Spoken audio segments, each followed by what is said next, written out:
Officer, I go tell you everything. Now, my friend, I deceive me. My fellow Nigerians, I ask myself one simple question. Nigerian police force was instituted to be saving lives and properties, but for many years now, they are no more saving lives and properties. If they do, why must a police officer shot dead this young boy? You are seeing his picture now. Why? Civil defense, they don't shoot people like that. Nigerian drug law enforcement, they don't shoot people like that. The custom officers, they don't shoot people like dicks. Even the soldiers who can stay here now, hear the sound of a gun, they will tell you the gun, they will tell you the bullet used. They don't shoot people like some policemen. This young boy you are all watching was shot dead by reckless, unprofessional, happy trigger policeman.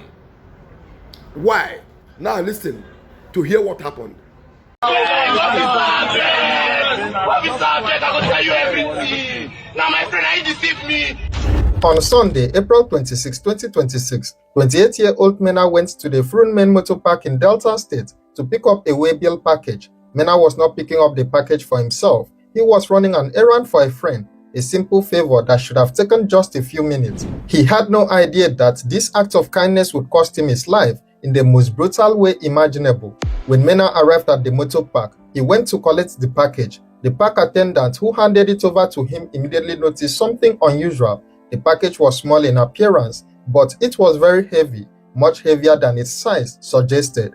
This struck the attendant as suspicious. He became curious and asked Mena what was inside the package. Mena told him honestly that he had no idea what was in the package. He explained that someone had simply sent him to help pick it up. He was just doing a favor for a friend. Mena could not open the package because it did not belong to him, and it would make no sense to open another person's sealed package without permission. However, the park attendants were not satisfied with this explanation. Their suspicion grew stronger. They insisted that the package must be opened. When Mena continued to explain, they forcefully opened it themselves, and what they found inside shocked everyone present. Wrapped carefully inside the package was a pistol and 4 rounds of ammunition. The discovery drew attention through the motor park. The attendants immediately apprehended Mena. They tied both his hands and legs to prevent him from escaping, restraining him on the ground. Mena began pleading with the park workers. He told them again and again that he was not the owner of the package. He insisted that he had been sent by someone else. He even made a crucial offer. He was willing to take them to the man who sent him to get the package on his behalf. The person who sent him on this errand lived in Sapele, and Mena was ready to lead them there. He wanted to cooperate. He wanted to help them catch the real criminal. The park workers called the police. Operatives attached to the Front Area Command received the report and were immediately deployed to the scene to take the suspect into custody. When the police team arrived at the motor park, they went through the package and saw the gun and ammunition for themselves. The patrol team leader, identified as Assistant Superintendent of Police Usman Nuhu, also popularly known as Ugbegbe, examined the evidence. Then, without warning, he cocked his rifle and prepared to fire. Mena, still tied and restrained on the ground, continued pleading and begging. He tried desperately to convince the police officers to take him to Sapele. He repeated that he was willing to lead them to the man who sent him to the park to pick up the package. He wanted to help them solve the case. He wanted to show them who the real criminal was. But all his pleas fell on deaf ears. ASP Usman Nuhu, right there in front of all the witnesses at the motor park, shot Mena in the shoulder. Mena was wounded and in pain, but he was still alive. ASP Usman then ordered his colleagues to carry Mena into the vehicle they had come in. The officers obeyed. They lifted the wounded young man and placed him in their patrol car. Mena was driven by the team to a Ekpan police station.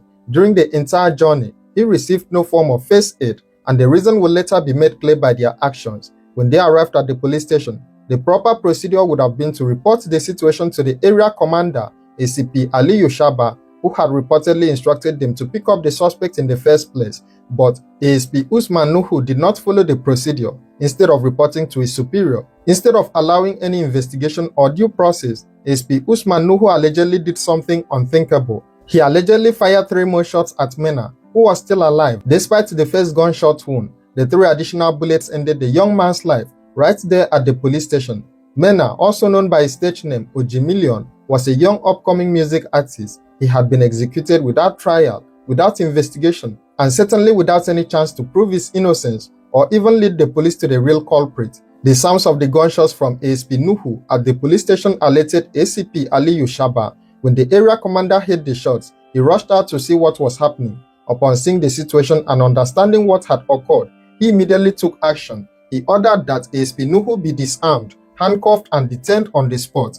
Around 10 a.m. on Monday, ACP Aliyu Shaba personally took responsibility for handling the case properly. He transported ASP Nuhu and his team members to Asaba, the state capital, where they were handed over to the Delta State Commissioner of Police. From there, ASP Nuhu and his team were moved to the Zone 5 Police Command in Benin. They were expected to be transferred to the force headquarters in Abuja for disciplinary actions. The Delta State Police Command released an official statement about the incident. The Commissioner of Police also condemned the extrajudicial killing in strong terms. The statement acknowledged that ASP Nuhu Usman had acted in clear violation of Force Order 237 and the standard operating procedure of the Nigeria Police Force. Along with the press release, the police posted a photo showing a police officer in handcuffs. However, the face of the officer in the photo was censored out, blood so that he could not be identified. This decision sparked immediate and intense reactions from the general public. People questioned why the police had censored the officer's face. The problem was clear. By hiding his identity in the official photo, no one could verify whether the officer being taken to the force headquarters for disciplinary action was actually Usman Nuhu. This was especially troubling because Nuhu's face was clearly visible in the viral video that had been circulating online, a video showing him preparing the gun he later fired at Mena. The public demanded transparency. If the police were serious about accountability, why hide the face of the accused officer? What were they trying to cover up? ASP Bright Edafe, the Delta State Police Public Relations Officer, later appeared on Channels Television to address the controversy and also clarify why they had hidden the identity of the officer in the photo.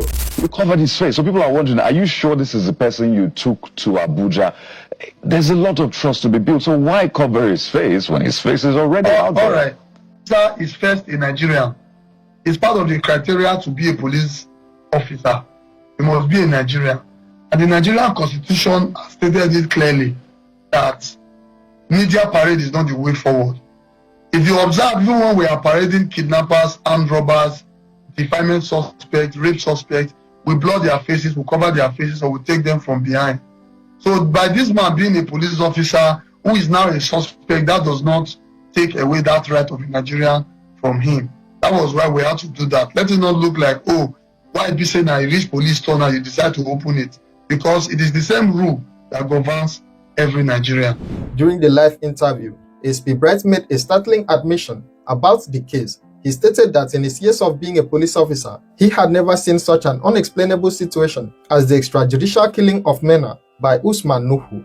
The command, he said, was still struggling to understand what had led to the officer's action. Concerned citizens made their own speculations in a bid to try and explain why Nuhu would have decided to kill Mena without any investigation or any effort to use the information Mena was willing to provide. Some alleged a cover-up was in progress. Some suggested that Nuhu might have been involved in something shady himself and that he probably killed Mena to cover his tracks. Others raised serious concerns about the other officers who came with Nuhu potentially going scot-free.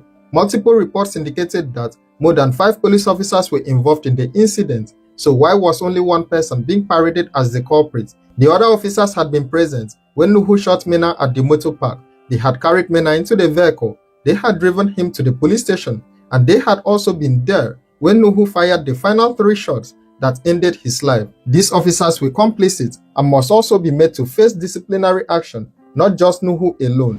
This kind of police brutality was exactly what had triggered the EndSARS protests in Nigeria years earlier. Young Nigerians had taken to the streets, demanding an end to police violence, extrajudicial killings, and the abuse of power by law enforcement. They had demanded accountability, reform, and justice. Yet, here, years after those protests, issues of police brutality still persisted. Under Nigerian law, police officers who commit extrajudicial killings face serious consequences, including criminal prosecution for murder, dismissal from service, and potential imprisonment. Mena's family deserves answers. They deserve to know why their son, brother, and loved one was killed. They deserve to see every person responsible for his death being held accountable. Mena had offered to cooperate with the police. He was willing to lead them to the real criminal, but yet he was executed without trial. All that can be done now is watch and see if the Nigeria Police Force will truly uphold its commitment to accountability and justice, or if this will be another case where promises fade